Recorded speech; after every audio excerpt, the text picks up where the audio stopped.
안녕하세요. DJ 라니입니다. 오늘의 사연 시작해 보겠습니다. 여러분 안녕하세요. 이렇게 얼굴도 보지 못하고 글로써 인사를 하려고 하니 어색하네요. 사실 저는 인터넷 커뮤니티 활동 같은 것도 거의 안 해서 이런 것이 더 어색한 것 같아요. 저는 30대 중반이고요. 이름은 김소은입니다. 이런 곳에 제 이야기를 하려고 하니 어떻게 시작을 하는 게 좋을지 그 생각만 한참 한 것 같아요. 그러다가 문득 떠오른 좋은 문구가 있어서 그것으로 시작을 해보려고 합니다. 여러분, 율곡이 선생님 다들 아시죠? 어머니인 심사인단과 함께 나란히 우리나라 지폐에 얼굴을 올려놓으신 분이잖아요. 요즘 다들 현금 잘 안 가지고 다니고 게다가 5,000원권은 더 보기가 힘들긴 하지만 누구나 알고 있는 그분. 율곡이 선생님께서 하신 말씀이에요. 천하의 모든 물건 중에서 내 몸보다 더 소중한 것은 없다. 그런데 이 몸은 부모가 주신 것이다. 어떠세요? 저는 이 말이 곱씹을수록 좋은 말 같더라고요. 특히 이번 일을 겪으면서는 더욱 그런 것 같아요. 율곡이 선생의 말씀에 곱씹게 한 저의 이야기를 이제 시작해 보려고 하는데요. 막상 제 이야기를 꺼내놓으려니 좀 떨리기도 하고 그러네요. 그렇지만 시작이 반이라면서요? 시작은 한 것이니 반은 왔다 생각하면서 편한 마음으로 이야기해 볼게요. 저는 적당한 나이에 시집 잘 간다는 소리를 들으면서 결혼했어요. 남들한테 시집 잘 간다는 소리를 듣는 조건이라는 게 뭐 다 비슷하잖아요? 우선 당장 겉으로 보이는 건 아무래도 재력이겠죠. 제 경우도 그랬어요. 시댁이 부자였거든요.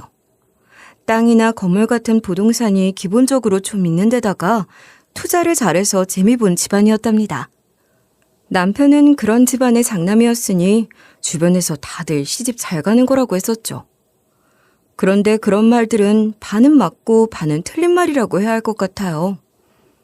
시댁 재산이 많은 건 사실이지만 사실 남편이 그다지 능력이 있다거나 그런 사람이라고 할 수는 없을 것 같거든요. 남편은 사업하겠다고 시부모한테 투자를 여러 차례 받았는데 투자받는 족족 말아먹은 거예요. 그러니 남편에 대한 시부의 신뢰도는 그야말로 바닥으로 떨어졌고요. 저희 남편이 심성이 나쁘거나 그런 건 아닌데 제가 봐도 조금 골 때리는 면이 있긴 해요. 대책 없이 너무 이상적이라고 해야 할까요? 사업이라는 게 그렇잖아요. 시장 조사도 하고 그 분야에 대해 공부도 많이 해야 하고 경험도 있어야 하는데 그런 부분에 대한 고려 없이 좋아 보이면 일단 시작하고 보더라고요. 시부랑 시모가 저희 남편을 못마땅해 하는 게 속상하지만 한편으로는 아내인 제가 봐도 대책 없는 사람이긴 해서 그런 시부모 심정이 이해가 되기도 해요. 그렇긴 하지만 시댁에 갈 때마다 시부가 남편을 보며 혀를 차시며 핀잔을 주고 무시하는 건 저도 좀 그렇더라고요. 많이 속상했어요. 그러니까 잘 알지도 못하면서 무슨 사업을 하겠다고 설쳐서 돈만 날려먹었냐고. 둘째 봐라. 착실하게 공부 잘해서 좋은 성적으로 졸업하고 좋은 직장 들어가서 지 역할 얼마나 잘해내고 있느냔 말이야. 넌 형이 돼서 네 동생 보기 부끄럽지도 않아? 돈이야 갖고 있는 부동산 잘 관리하고 나한테 투자 요령이나 좀 배우고 그러면서 차차 불려가면 되는 건데 사업이 뭐 아무나 하면 되는 건 줄 알아? 괜히 설쳐대면서 날려먹은 돈으로 부동산 투자를 했어봐라. 그 돈 아까운 거 생각하면 내가 아직도 잠이 다 안 와. 그렇게 남편을 못 잡아먹어 안달이셨다니까요. 어떻게 보면 시부는 거의 습관적으로 남편한테 그러시는 것 같았어요. 하긴 어렸을 때부터 시댁에서는 서방님이 사랑을 더 많이 받고 자랐다고 하더라고요. 한 번은 제가 시부에게 구박받는 남편을 보며 속이 너무 상해서 볼멘 소리를 좀 했더니 남편은 작정하고 자기 옛날 얘기를 해주더라고요. 둘째 걔는 어렸을 때부터 공부를 잘해서 엄마 아버지가 엄청 자랑스러워하셨지. 성격도 차분하고 집에서나 학교에서나 어른 말씀 잘 듣는 전형적인 모범생 스타일이었거든. 그래, 뭐 그런 모범생 스타일이 효자 소리 듣긴 하지. 당신은 모범생 스타일이랑은 좀 거리가 멀다고 해야겠지만 대신 성격도 좋고 사교적이잖아. 어렸을 때부터 친구 많았지. 그리고 당신도 반장 같은 건 많이 했다며. 그럼 내 주변엔 늘 친구들이 많았지. 말해 뭐해. 사실 반장도 거의 인기 투표로 된 거야. 성적도 뭐 그냥저냥 그저 그랬지만 내가 리더십은 좀 있잖아. 운동도 잘하고 그랬으니까 친구들 사이에서 늘 인기는 많았지. 근데 그렇게 반장 되면 뭐해. 나 반장 됐다고 해도 엄마 아버진 별로 좋아하지도 않으셨어. 반장 된 나보다 공부 잘하는 둘째 아들을 더 자랑스러워 하시더라고. 너무해. 그래도 반장까지 됐는데 별로 좋아해 주지도 않으셨어?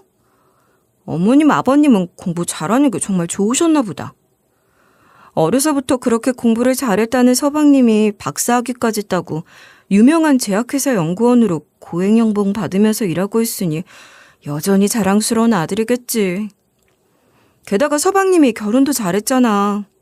어머님 아버님께서 원하시는 좋은 집안에 잘나가는 며느리를 보게 해드렸으니 얼마나 좋으셨겠어. 동서도 좋은 대학 나왔다 그러지 않았어? 반면에 당신은 어릴 때부터 공부도 열심히 안 하고 친구들이랑 몰려다니면서 놀기나 하더니 커서는 사업해서 말아먹고 결혼도 지가 좋아하는 여자랑 하겠다면서 부득부득 우겨서 평범한 집안에서 태어난 나 같은 애랑 했으니 하나부터 열까지 다 마음에 안 들어 하실 수밖에 없었겠네. 당신 그렇게 미움받는데 나도 일조한 것 같아. 당신한텐 정말 미안한 얘기지만 뭐 당신도 아는 얘기니까 그냥 편하게 할게. 처음에 결혼할 여자라고 당신 얘기를 했을 때 진짜 반대를 많이 하셨어. 알지, 알아. 내가 미인대회 출신이라는 걸 그렇게 싫어하셨다고 했잖아. 그건 나중에 어머님도 나한테 직접 말씀하신 적도 있어. 아니, 내가 미스 코리아나 뭐 그런 대단한 대회에 나갔던 것도 아니고 진짜 작은 지역 미인대회였는데 그게 그렇게 싫으셨대? 옛날처럼 미인대회 같은 게 인기가 많고 그런 것도 아니고 당신도 알다시피 나는 원래 그런데 여자들 꾸미고 나와서 평가받고 그러는 거 별로 좋아하지도 않잖아.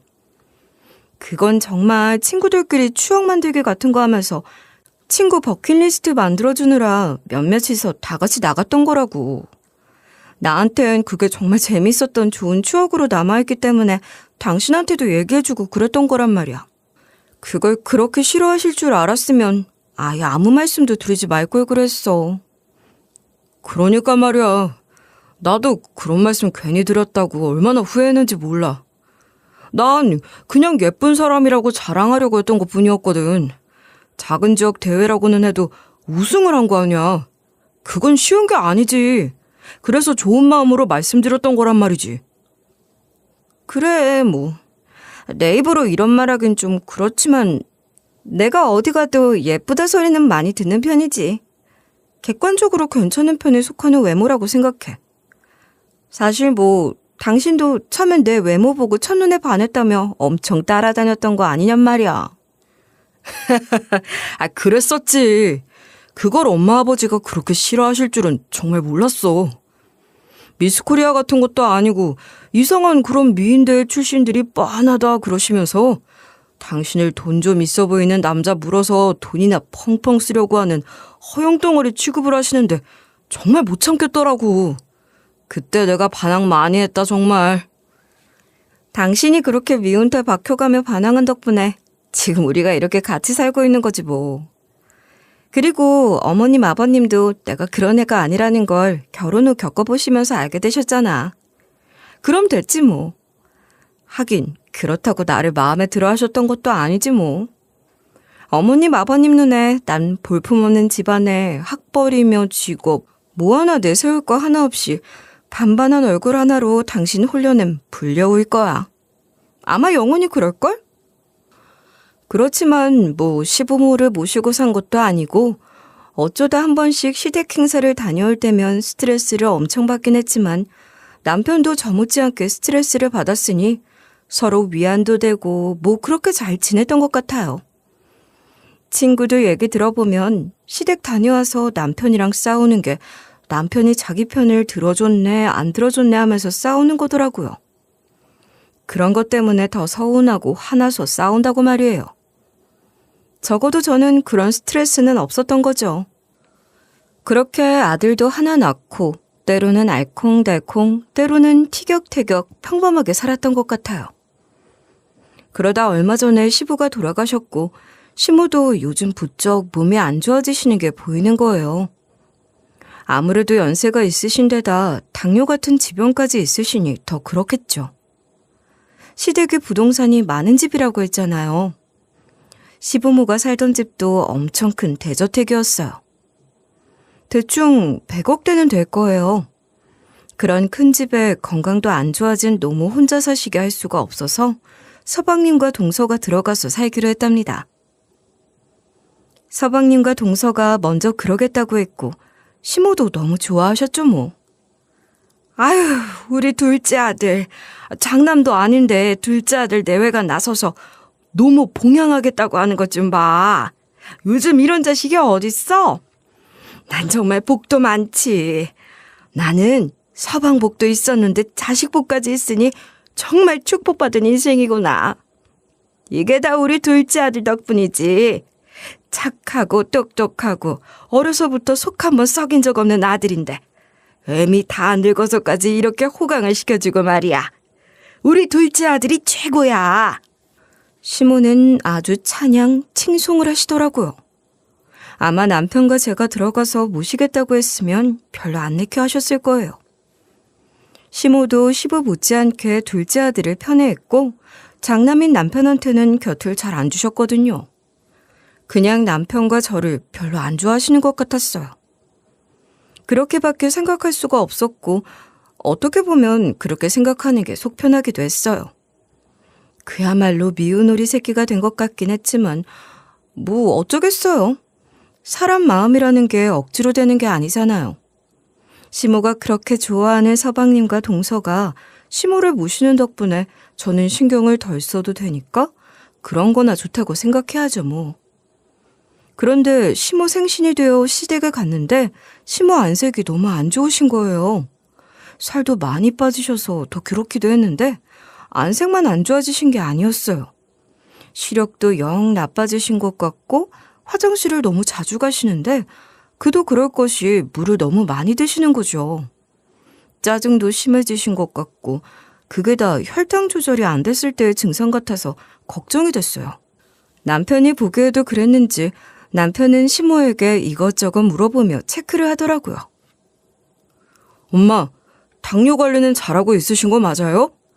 안색이 전보다 못한 것 같은데 어디 안 좋으신 데는 없어요? 조금이라도 불편한 거 있으면 말씀하세요. 안색이 뭐가 어떻다는 거야. 안 좋을 게 뭐야. 불편하고 그런 거 하나도 없다.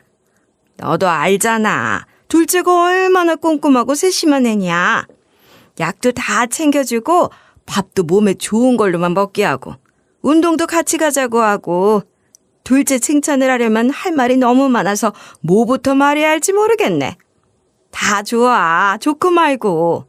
우리 둘째가 이렇게나 잘하잖아. 장남보다 훨씬 낫지. 에휴, 그렇게 또 시작된 시모의 둘째 아들 찬양은 장남보다 둘째가 훨씬 낫다는 말로 끝났어요. 아니, 총기가 정 같지 않다 그러시면서 매번 그 소리는 빼먹지도 않고 꼭 덧붙이시는 거 있죠? 하여간 남편이 그렇게 여쭤본 게 민망할 정도로 너무 잘 지낸다고 하시더라고요. 괜히 여쭤봤다 싶었어요. 근데 동서를 두고는 전과 달리 좋은 말씀을 안 하시는 거예요. 동서가 자리를 비우니 오히려 노골적으로 동서 험담을 하시는 거예요. 불편한 거 딱 하나 있지. 그년 자리 비었을 때 얼른 말해야 해. 둘째 며느리년 그녀는 잘하는 거 하나 없다. 찬바람 쌩쌩 불게 차갑고 잘 챙겨주지도 않고 말이야. 며느리녀는 그 모양이라도 상관없어. 효자 둘째 아들이 있으니 남부러울 거 하나 없는데 뭐. 전에 없이 며느리년 그년 소리까지 하시며 동서 얘기를 하시는 건 좀 의외였고 놀라웠죠. 그런데 이야기는 또 둘째 아들 찬양으로 흘러갔고 그 찬양 계속되는 거 괴로워서 시모 건강 상태에 대해서도 더 이상 안 여쭤봤습니다. 대신 그날 이후 남편이 시댁에 자주 들러 시모를 보고 오더라고요. 아무래도 너무 안 좋아 보였던 시모의 모습이 신경 쓰이는 것 같았어요. 저도 걱정이 됐으니 남편은 더 했겠죠. 시모가 아무리 곁을 안 준다고 하더라도 그래도 아들 된 둘이라도 그렇게 자주 들러서 뵙고 와야겠다고 하는 거예요. 그런데 남편은 시댁에 다녀올 때마다 시모의 상태가 점점 더 나빠지는 것 같다고 마음이 안 좋다고 했어요. 남편 얘기를 들으니 저도 시모가 또 걱정되기도 하더라고요. 또 한편으로는 그런 남편의 모습을 보니 우리 남편 이제 철들었다 싶은 게 기분이 좋기도 했어요. 앞서도 얘기했지만 저희 남편이 사람은 좋은 사람이라니까요. 젊을 때 의욕만으로 밀어붙인 사업에 몇 번이나 실패하면서 사업이라는 게 그렇게 의욕만 갖고 무작정 뛰어든다고 되는 게 아니라는 것도 깨달았고 이후로는 정신 차리고 평범한 회사 들어가서 잘 다니고 있어요. 물론 사업에 대한 열망을 버린 건 아니랍니다. 회사 다니면서 많이 배우고 차근차근 준비 잘해서 언젠가는 자기 사업에 다시 도전할 작정으로 열심히 살고 있는 거죠. 그런 남편이었는데 시모에 대한 마음이 깊은 것을 보니 저도 마음이 찌르르해지더라고요. 그래서 저도 모처럼 맏며느리 노릇 좀 하려고 남편한테 시댁에 같이 가자고 했어요. 서방님은 아직 귀가 전이고 동서는 집에 있다는데 일하시는 분이 문을 열어주셨고 동서는 2층 자기네들 방에서 뭘 하고 있는 건지 1층으로는 내려와 보지도 않더군요. 시모와 안부도 좀 나누고 그러다가 서방님도 곧 들어온다기에 기다렸다 같이 밥을 먹기로 하고 동서 저녁은 어떻게 할 건지 물어보러 간다고 일하시는 분이 나서길래 인사도 할 겸 제가 올라가겠다고 했어요. 그렇게 2층으로 올라가서 동서네 방으로 가는데 동서가 통화하는 소리가 들리는 거예요. 누군진 몰라도 엄청 가까운 사람과 통화를 하는 것 같던데 나누는 대화가 예사롭진 않은 거죠. 그래, 그 여자 확 처리해버릴 생각이야. 늙은 년이 말이야. 그래도 꽃이더라. 그년 상태가 갈수록 안 좋아지는 거 보니까. 이제 머지 않았어. 금방이야. 맘 같아서는 그 늙은 년 당장이라도 세상 하직하게 만들고 싶은데 말이야. 뭐 그러면서 정말이지 세상 악랄한 목소리로 낄낄거리며 통화를 하고 있더라고요. 동서의 통화 내용을 듣고 소름이 바로 돋는데 솜털 하나하나까지 빳빳하게 서는 것 같았어요. 늙은 여자 어쩌고 하는데 자꾸만 느낌이 시모를 두고 하는 말 같은 거예요. 아무런 이유 없이 시모 상태가 날이 갈수록 나빠지는 것도 너무 이상했는데 동서가 그런 얘기를 하는 걸 들은 거잖아요. 상황이 너무 딱 맞아떨어지는 거 아니냐고요.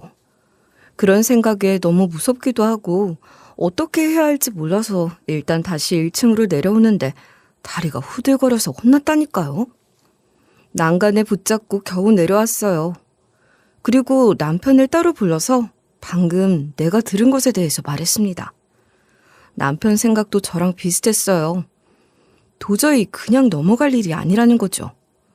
사실 누가 들어도 충분히 동서가 의심스러운 상황이잖아요. 정말 이상해. 아니, 재수 씨가 그런 말을 할 일이 뭐가 있겠어. 게다가 엄마가 한 말 중에 이상한 게 있단 말이야. 왜? 무슨 얘긴데? 동서가 쌀쌀맞게 군다는 거? 찬바람 쌩쌩 불면서 어머님한테 무슨 해코지 같은 거라도 했대? 재수 씨가 아주 가끔 엄마 드실 음식을 챙겨줄 때가 있는데 이상하게 재수 씨가 챙겨주는 음식을 먹으면 속이 더부룩하고 소화가 잘 안 된다고 하셨거든.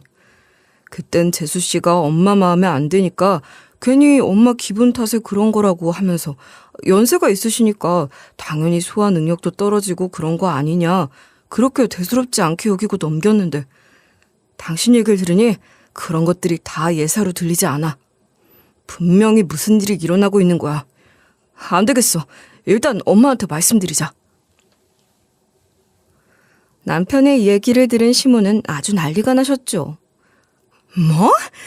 내 그년 그게 그럴 줄 알았어. 그년이 나 죽을 날만 기다리고 있는 것도 모자라서 빨리 보내버리려고 별짓을 다 꾸미고 있는 게 틀림없다.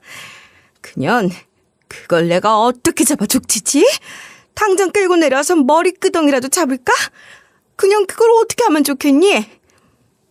엄마, 일단 목소리 낮추고 흥분하지 마세요. 진정하시라고요. 괜히 엄마 몸만 상해. 이런다고 해결되는 것도 아니고 말이에요. 일단 확실한 증거를 잡아야 돼요. 그래야 족을 치든 뭘 하든 할 거 아니야. 네, 어머님. 이 사람 말이 맞아요. 당장은 아무 증거도 없고 제가 엿들은 내용들로 몰아세워봤자 아니라고 하면 그만이잖아요. 그러니까 우선 증거를 잡는 게 중요할 것 같아요. 그래, 엄마. 그러니까 증거 잡기 전까진 일단 둘째한테도 비밀로 하는 게 좋겠어. 아무리 엄마 일이라지만 그래도 부부지간이잖아. 혹시라도 둘째가 재수 씨를 감싼다거나 재수 씨 새치어에 넘어갈 수도 있으니까 걔 모르게 우리끼리 하는 게 낫겠어. 예, 아무리 그래도 둘째한테도 얘기를 해야지. 걔가 세상에서 제일 든든한 내 편인데. 그리고 지 마누라가 무슨 짓을 꾸미는지 걔도 알아야 할 거 아니야. 어머님, 서방님께도 확실한 증거를 갖고 알리는 게 좋을 것 같아요. 제가 동서가 통화하는 걸 들은 것만으로는 어떤 것도 입증할 수 없어요. 섣불리 동서한테 먼저 터뜨렸다간 누명 씌운다며 오히려 저한테 난리칠 수도 있잖아요. 동서가 그렇게 발뺌하면 서방님도 팔이 안으로 굽는다고 동서가 누명을 쓰고 모함을 당하고 있는 거라고 생각할 것 같기도 해요. 동서가 발뺌할 수도 없고 서방님이 동서 편을 들 수도 없게 반박할 수 없는 확실한 증거를 찾아내야 해요. 우선 그게 제일 중요한 것 같아요. 맞아. 그러니까 둘째한테도 절대 말하지 말아요. 저 항상 의심된다는 것만 가지고 입증할 수 있는 건 아무것도 없다고요. 이 사람이 들은 내용으로 보면 재수 씨, 아니 그 여자가 무슨 짓을 꾸미고 있는 게 분명하고 이미 어느 정도는 일이 진행되고 있는 거야. 그 여자가 벌써 엄마한테 어떤 해코지를 하고 있는 거라고. 그러니까 그 여자가 엄마한테 무슨 짓을 저지르고 있는지 그것부터 알아내야 해. 확실한 증거도 확보해야 하고 말이야. 그렇게 철저하게 준비한 다음에 둘째한테도 얘기하자고. 남편과 제가 강경하게 말씀을 드렸더니 시모도 결국에는 납득을 하셨고 그럴만하고 동의를 하시더라고요. 그렇게 한창 작전을 짜고 있을 때 마침 서방님이 집에 왔고 시모가 작전을 개시했죠. 예, 둘째야. 내가 요즘 너무 집에만 있었는지 속이 갑갑하고 힘들어. 어디 당일치기로라도 가까운데 여행이나 다녀오면 어떻겠니? 근교에 스파 시설 잘 되어 있는 리조트가 어디 있다고 하던데 리처도 스파 받는 거 좋아하잖아. 셋이 같이 다녀오자. 어떠니? 모처럼 바깥바람도 쐬고 맛있는 것도 먹고 말이야. 엄마가 다 쏠 테니까 가는 걸로 해. 응? 시모는 그렇게 서방님을 졸라서 시모와 서방님, 동서까지 모두 근교 리조트로 당일치기 여행을 갔고 시댁일 봐주는 분들도 휴가를 드렸어요. 그리고 저와 남편은 텅 빈 시댁에서 다음 작전을 이어가기로 했죠. 집안에 초소형 카메라를 설치하기로 한 거예요. 시모가 먹는 것에 문제가 있다고 생각하고 있었기 때문에 주방에 그런 카메라를 설치하기로 했어요. 좀 찾아보니까 볼펜처럼 생긴 카메라가 있더라고요. 그래서 그걸 사용하기로 했어요. 여보, 이거 봐. 이런 게 다 있네? 모르고 그냥 보면 완전 볼펜이야. 근데 이게 카메라래. 신기하지 않아? 그래? 그런 게 다 있어? 하여간 별의별 게 다 있구만. 주방에 그걸 설치하자는 거지? 응. 어머님 댁 냉장고에 보면 메모지랑 필기도구가 항상 붙어있단 말이야. 그러니까 볼펜 하나 더 추가된다고 해서 그걸 눈여겨볼 사람은 아무도 없을 거야. 게다가 이거 진짜로 볼펜으로 써도 돼. 볼펜 기능도 있으니까 더더욱 의심받을 일은 없어. 그거 괜찮네. 냉장고에 카메라를 설치하면 주방에서 음식을 준비하는 모습을 다 담을 수 있는 각도가 나올 것 같긴 해. 좋은데? 근데 그거 볼펜 모양이면 무선 카메라인 거지? 배터리 한번 완충하면 얼마나 가는 거야? 그게 문제인데 최대로 충전해도 3시간 정도밖에 녹화가 안 된다네.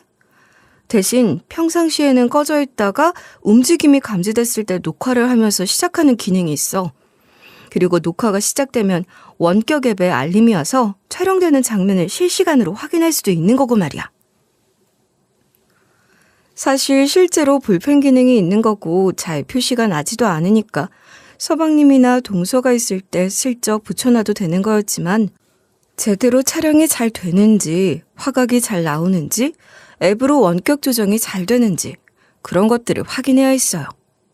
그래서 시모랑 동서네가 집을 비우도록 했고 그 사이 남편과 제가 그런 부분을 다 체크한 거였죠. 그렇게 설치를 해놓은 후 앱에 알람이 울리기를 기다렸는데 여행에서 돌아온 그날 밤에 바로 알람이 울리더라고요. 촬영이 시작된 후 실시간으로 영상을 보던 남편과 저는 말할 수 없는 충격에 휩싸였습니다. 한밤중에 알람이 울리게 한 사람은 동서가 아니라 서방님이에요. 서방님은 주방에서 시모의 당뇨약을 다른 약과 바꿔치기를 하고 있었죠. 그래서 남편과 저는 바로 다음 날 시모를 모시고 서방님이 바꿔치기 한 약을 갖고 병원에 가서 당뇨 환자가 이 약을 먹고 있는데 이게 정확히 무슨 약인지 알고 싶다고 했습니다. 그랬더니 의사가 놀라면서 묻더라고요. 이 약을 당뇨 환자가 먹었다고요? 이 약이 맞나요? 아니, 당뇨 환자란 분이 현재 약물 치료나 뭐 그런 치료를 받으실 정도로 당뇨가 진행된 분이 맞아요? 그럴 리가 없어요. 그렇게 놀라며 저희를 향해 되묻는 의사를 보면서 뭔가가 잘못됐구나 싶었죠. 그 약은 글루코사민이라는 영양제였는데 연골 조직 형성에 좋아서 무릎 관절염 증상에 효과적인 것으로 노인들이 많이 복용하는 약이라고 해요. 그런데 이 글루코사민이라는 게 이름 자체가 글루코사민이잖아요? 글루코스, 즉 포도당, 그리고 아민, 그러니까 아미노당이 결합된 이름인 거예요. 이름만 들어도 당 수치가 높아지는 약이란 느낌이 바로 오는 거죠. 그런 약을 당뇨 환자에게 먹인 겁니다. 이미 당뇨 환자는 피해야 할 영양제로 일반인들에게도 많이 알려져 있는 약인데 이런 약을 당뇨 환자가 복용하시면서 무슨 약인지도 몰랐다는 건 있을 수 없는 일이에요. 물론 당뇨 환자도 복용해도 된다는 의견도 있긴 하지만 그 경우에도 각별히 주의해서 복용해야 하는 약이면 틀림없어요. 그러니 글루코사민 복용이 꼭 필요한 당뇨 환자의 경우에는 병원에서 따로 각별히 신경을 써야 하는 건데 아니 대체 뭔지도 모르는 약을 드셨다는 거예요? 그런데 더 치명적인 문제가 있더라고요. 의사가 몇 가지를 더 물어왔는데 약의 복용 시간에 물었어요. 난 그게 당뇨약이라고 알고 먹었어. 매일 공복이나 밥 먹기 30분 전에 먹었지. 당뇨약이 워낙 종류가 많은데 시모가 복용 중인 약은 하루 3번 식전에 복용하는 거였거든요. 그랬더니 의사가 깜짝 놀라면서 손살을 치더라고요. 말도 안 됩니다.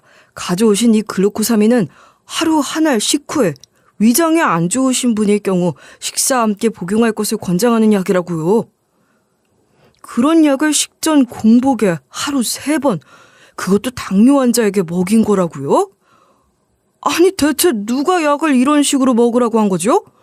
미친놈이에요. 말도 안 됩니다. 동서가 아니라 서방님이라뇨.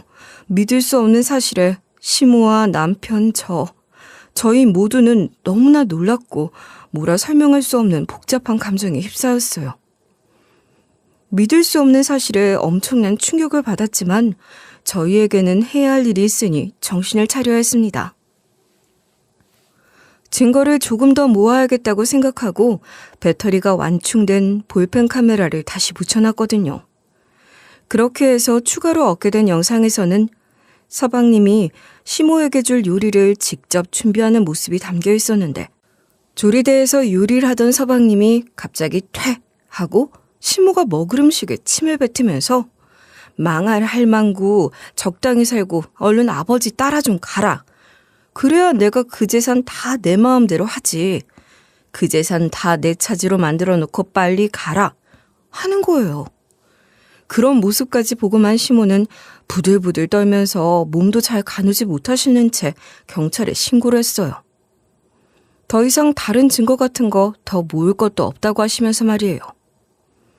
경찰서에 가서 그 영상을 보였더니 경찰들도 약 바꾸는 거랑 침 뱉는 장면 같은 것을 보고 기가 차서 어쩔 줄 모르더라고요. 이거 완전 미친놈이네. 정말 친아들이 맞아?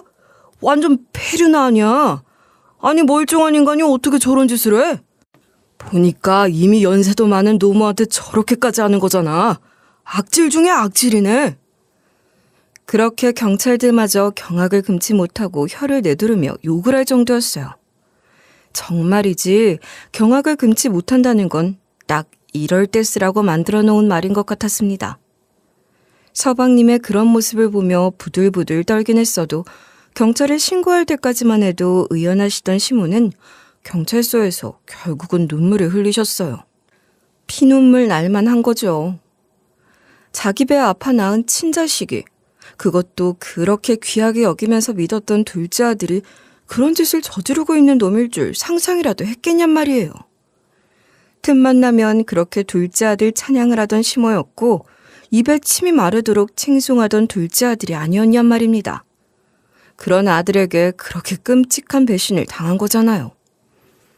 내가 너희들한텐 미안한 말이다만 둘째한테 재산을 더 많이 물려주려고 변호사한테 찾아가서 둘째한테 훨씬 더 많이 상속할 수 있게 하는 확실한 방법에 대해서 상담까지 받았어.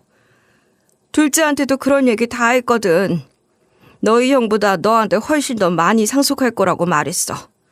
너희 형은 평생 속만 썩이고 사업 말아먹느라 날린 돈이 얼마냐. 재산 물려줘 봐라. 그 돈 갖고 또 사업한다고 나서서 금방 날려먹겠지.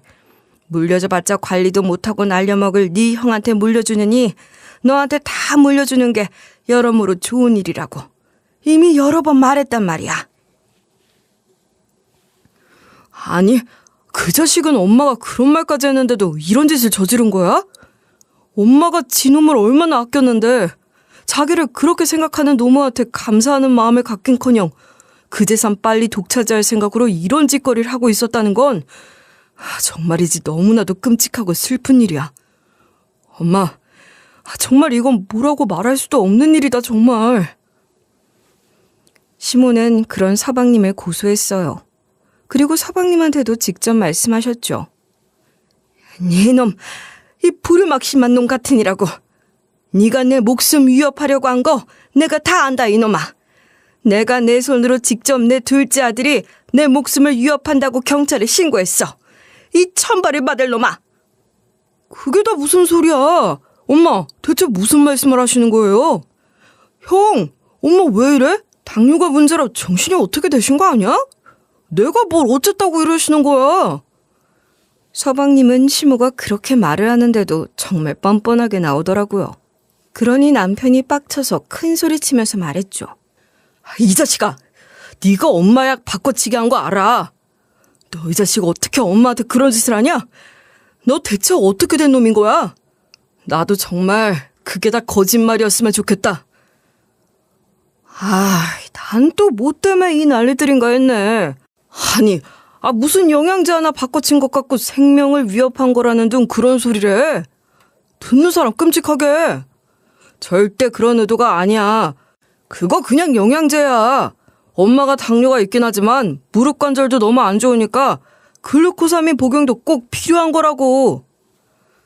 어쩌고 저쩌고 변명 같지도 않은 변명을 뻔뻔하게 짝이 없는 태도로 말하는 서방님을 보고 있자니 정말 기가 차더라고요. 듣다 어이가 없어서 제가 한마디 했어요. 이것 보세요 서방님. 100번 양보해서 그렇다고 합시다. 그럼 어머님이나 우리에게도 그런 사실을 알리고 의논을 했어야죠. 아니, 다 필요 없고 제약회사 연구원식이나 된다는 사람이 글루코사민 복용 시간이나 복용량을 몰랐을 리가 있어요? 식후에 복용해야 하는 약을 식전에, 그것도 권장 복용량보다 3배나 많이 먹게 한 걸 어떻게 설명할 거냐고요. 그래도 고의로 해하려고 한 게 아니라고 할 거예요? 계속 그렇게 뻔뻔하게 말할 수 있어요? 설명해 보세요. 어디 한번 해보시라고요. 제가 그렇게 몰아붙이니 서방님은 꿀먹은 벙어리가 됐는데 옆에 있던 동서가 큰 소리로 웃으면서 끼어들더군요. 정말 가지가지한다. 늙은 년이랑 바람나서 꼴값 떨고 돌아다녔던 건 애교였냐? 그걸로 모자라서 친모한테 그런 짓까지 했어? 야, 그거 폐륜이야, 폐륜. 불륜에 폐륜에. 아주 할 수 있는 건 다 하고 다녔군. 너 진짜 대책 없는 인간이구나. 응? 둘째 서방님이 바람을 폈다고? 불륜?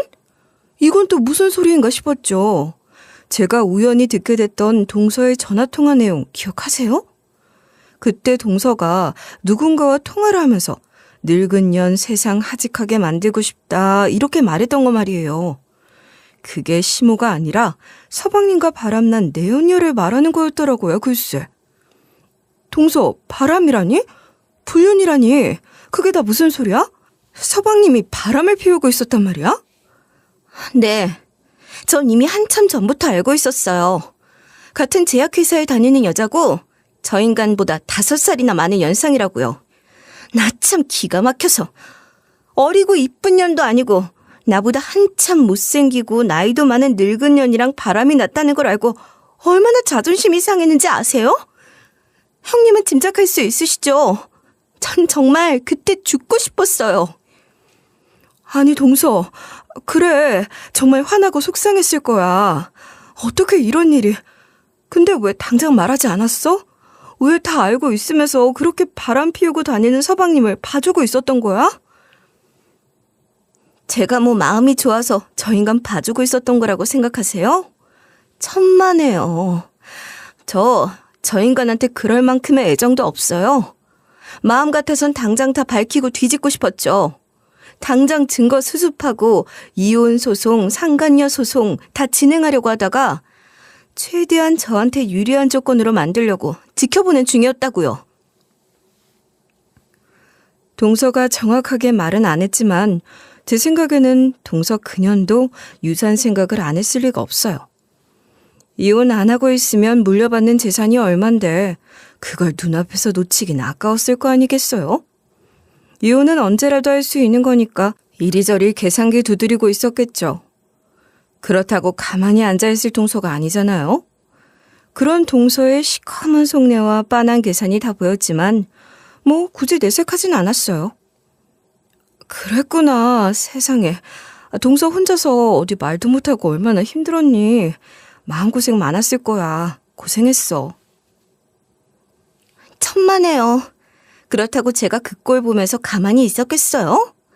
바로 그 내연녀 뒷조사 들어가고 흠잡을 건 없는지 탈탈 털었다고요. 그랬더니 아이고야.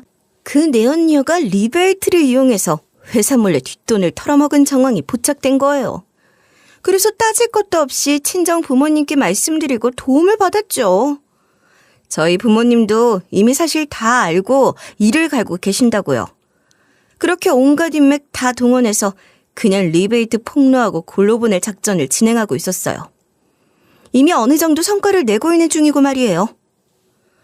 그러니까 그때 통화하면서 처리한다고 했던 게 그 말이었던 모양이에요. 동서도 한가닥 한다는 집안 딸이니 어지간히 알아서 잘했겠어요.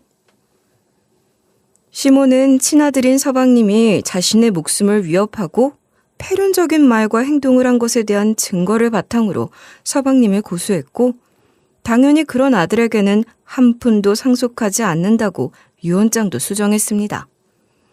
저는 법적인 부분을 잘 몰라서 시모 변호사 이야기를 듣고도 완전히 다 이해하진 못했지만 무슨 존속죄 같은 걸로 서방님을 고소할 예정이라고 하더라고요. 만약 고소를 통해 서방님이 고의적이고 계획적으로 시모의 생명과 직결되는 위협을 했다는 것이 다 인정되면 자연스럽게 상속 자격도 박탈할 수 있다고 하더라고요. 그래야 서방님이 나중에 억울하다며 유리분 청구 소송 같은 것을 하더라도 그런 서방님이 받을 수 있는 유산은 한 푼도 얻게 될 거란 얘기죠. 서방님은 지금도 시모에게 억울함을 호소하며 그런 게 아니라고 변명을 하고 있지만 다 말 같지도 않은 개소리에 불과한 거예요.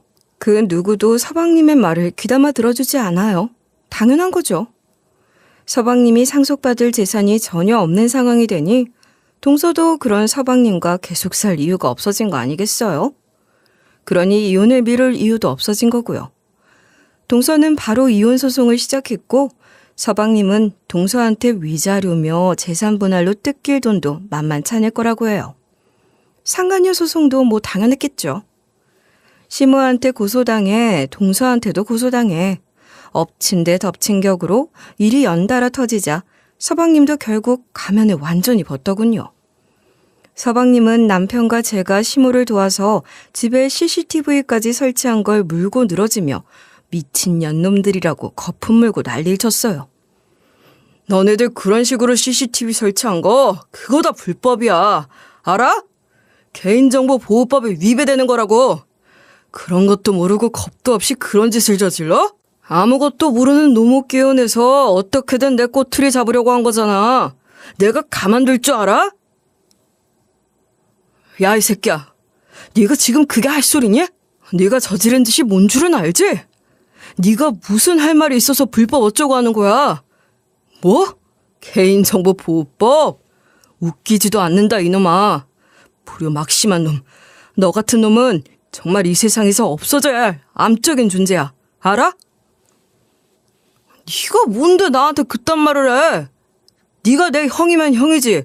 뭐 잘난 게 있다고 훈계질이야? 난 너한테 그런 소리 들을 이유가 없어. 그딴 훈계 필요 없고 나도 가만히 안 있을 거니까 그렇게 알아. 재수가 없으려니 별 같지도 않은 것들이 껴선 일을 다 망쳐놨잖아. 에이씨. 세상에 인면수심이 따로 없네. 아무리 막 나가는 거라고 해도 형님한테 지금 그 말버릇이 그게 다 뭐예요? 하긴 낳아주신 엄마도 모르는 사람한테 내가 지금 뭘 기대하는 거야. 나도 참 어이없네. 이것 보세요, 서방님. 그 개인정보보호법이라는 거 우리도 다 알 만큼 알고 조사할 만큼 했어요. 우리를 아주 허술하게 봤겠지만 사람 잘못 봤다고요. 서방님은 남편과 저를 찾아와 가면을 벗어던지고 막말을 하면서 개인정보보호법 어쩌고 할 때 사실 남편과 저는 코웃음 칠 수밖에 없었거든요. 변호사가 그렇지 않아도 그 부분에 대해 자세히 알려줬단 말이죠. 그래서 변호사한테 배운 걸 서방님이란 인간 면전에다 아주 제대로 쏟아내줬습니다. 저도 뭐 공부를 그리 열심히 한 건 아니지만 암기 과목만큼은 꽤 잘했거든요. 남들보다 외우는 머리는 좀 좋은 것 같아요. 그게 빛을 발하는 순간이었죠. 잘 들으세요. 그 CCTV라는 게 일반 사업장이 아닌 홈캠으로 설치된 경우 무조건 타인의 행동을 찍거나 녹음했다고 불법으로 인정되는 건 아니에요. 일단 집에 설치한 홈캠의 경우 내 집에 설치하는 것이기 때문에 사업장에 설치하는 것과 다르기도 하고 어머니 같은 노인이 있는 집에서는 연로하신 어르신 또 지병이 있어서 항상 상태를 살펴야 하는 경우처럼 건강이나 생명과 직결되는 건 아무 문제가 없어요. 안전 때문에 설치했다고 하면 되는 거거든. 그리고 우리 같은 경우는 집주인인 어머니의 동의를 얻어서 설치한 거잖아요. 그러니까 더더욱 아무 문제가 없다는 거예요. 아시겠어요? 어디서 어줍잖게 주워들은 건 있나 본데 많이 부족하네요. 가서 제대로 공부해봐요. 그럼 내 얘기가 무슨 얘기인지 알게 될 테니까 말이에요. 아, 내가 중요한 얘기 빠뜨릴 뻔했네. 무엇보다 CCTV에 찍힌 행위가 범죄 행위와 관련이 있다면 개인정보 보호에 위배되는 거랑 별개로 증거로 인정될 수 있거든요. 그 CCTV에 찍힌 게 얼마나 심각하고 끔찍한 폐륜 범죄 행위인진 더 얘기 안 할게요. 만에 하나 그 CCTV 설치가 문제된다고 해도 그게 증거로 채택되는 데는 아무 문제가 없다는 겁니다. 그러니까 뭐 고소라든 신고라든 하고 싶은 대로 다 하세요. 우린 자신 있어요. 제가 그렇게 한참을 떠들고 나니 그 인간이 그래도 말귀는 알아들었는지 낯빛이 급격히 안 좋아지더라고요. 그나마 개인정보보호법으로 어떻게든 비벼보려고 했을 텐데 아무 소용없다는 걸 알게 된 거죠. 뭐 둘째 아들 그렇게 똑똑하다더니 별것도 없네 싶었어요. 그리고 인간이 아무리 공부 잘하고 똑똑해서 좋은 대학 나오고 아무리 좋은 직장 다니면 뭐예요? 인간이 돼야죠. 그 인간은 정말 인간도 아닌 거잖아요. 믿을 수 없는 두 얼굴로 이중생활을 했던 서방님이란 인간을 생각하면 지금도 소름이 끼쳐요. 너무 무서운 사람이잖아요. 사람만큼 무서운 게 없다는 말을 실감했죠. 시모는 그 인간을 유산상 속에서 제외하는 정도가 아니라 둘째 아들과는 아예 의절하겠다고 선언하셨어요. 나한테 그런 아들은 없다. 그런 인간 같지도 않은 놈을 아들이라고 생각할 수도 없고 다시는 꼴도 보고 싶지 않아. 나한테 남은 건 이제 너희들 뿐이구나. 시모의 말처럼 이제 시모에게 남은 건 장남인 남편과 맏며느리인 저뿐인 거죠. 그러니 시모도 이제는 저희를 의지하며 지내고 계신답니다. 둘째네가 나간 그 집에는 저희가 들어가서 살고 있어요. 저희가 이사를 간 지 얼마 되지 않았을 때 구치소에 있는 서방님이 집으로 전화를 시모를 찾은 적이 있었어요. 서방님은 구속수사를 받고 있었거든요.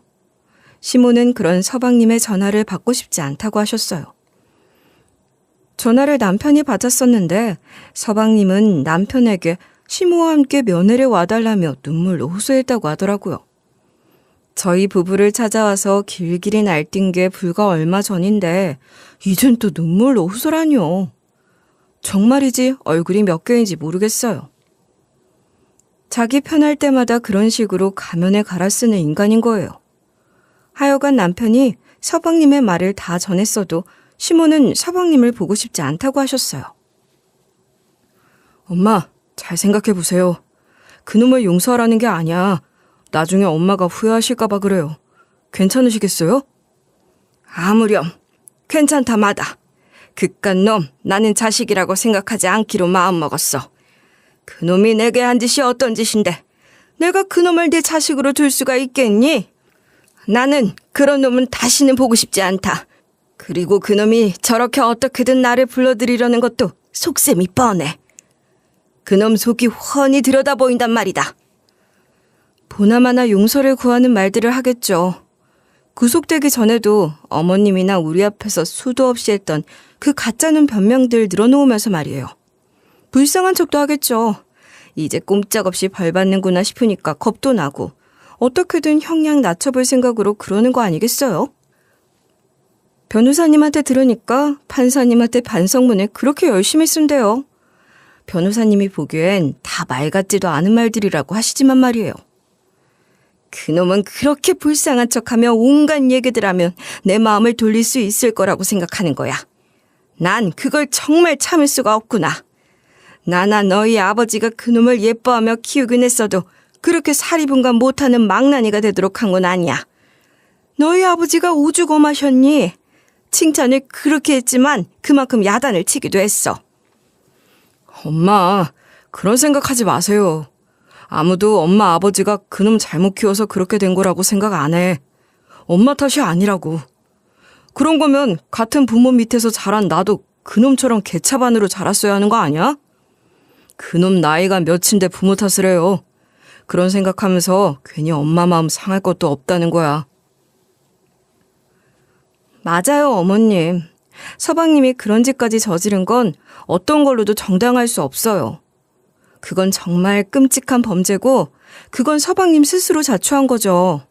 어머님께서 그렇게 귀하게 여기며 이미 유산 얘기까지 다 하면서 마음을 보여주셨는데 그런 어머님께 어떻게 그런 짓을 저지를 수가 있어요? 정말 인간도 아니에요. 난 너희들 덕분에 산 거야. 너희들이 없었으면 언제 저 세상 갔을지 몰라. 그동안 서운했던 것도 많겠지만 이제라도 잘 지내보자. 내가 살아야 얼마를 더 살겠니? 남은 시간 동안 정 쌓고 살면 좋겠어. 시모는 용돈이란 명목으로 매달 경제적 지원도 두둑이해주고 계세요.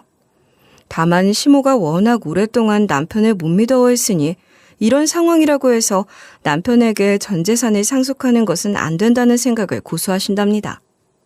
사업을 그렇게 여러 번 실패하면서 재산을 날려먹은 전적이 있으니 남편도 할 말이 없긴 없는 거죠 뭐. 대신 저희 아들에게 상속이 되도록 하실 거라면서 제게 남편 또 헛짓 못하게 하고 항상 살피고 관리 잘하라고 하시네요. 돈이야 풍족하면 좋은 거지만 저나 남편이나 시모 유산 바라며 시모한테 잘하려고 했던 게 아니고 미혼우리 새끼 취급을 당하면서도 자식된 도리를 다하려고 했던 거였으니 상속을 그렇게 하시는 것을 서운하게 생각진 않아요. 그동안 많이 망가진 시모의 건강이 얼른 회복되길 바라는 마음뿐이고 시모가 살아계시는 동안 시모 말씀처럼 그간 쌓지 못했던 정을 쌓아가고 싶어요. 참고로 곧 재판을 앞두고 있는데 결과가 잘 나와서 서방님, 아니 그 페르나 놈이 제대로 참교육당하기 바라는 마음입니다. 제 이야기를 끝까지 들어주신 고마운 여러분, 그 인간이 꼭 제대로 된 벌을 받을 수 있게 응원해주세요. 그리고 부모님 은혜를 한 번 더 생각하는 뜻깊은 하루 보내시길 바랄게요. 감사합니다.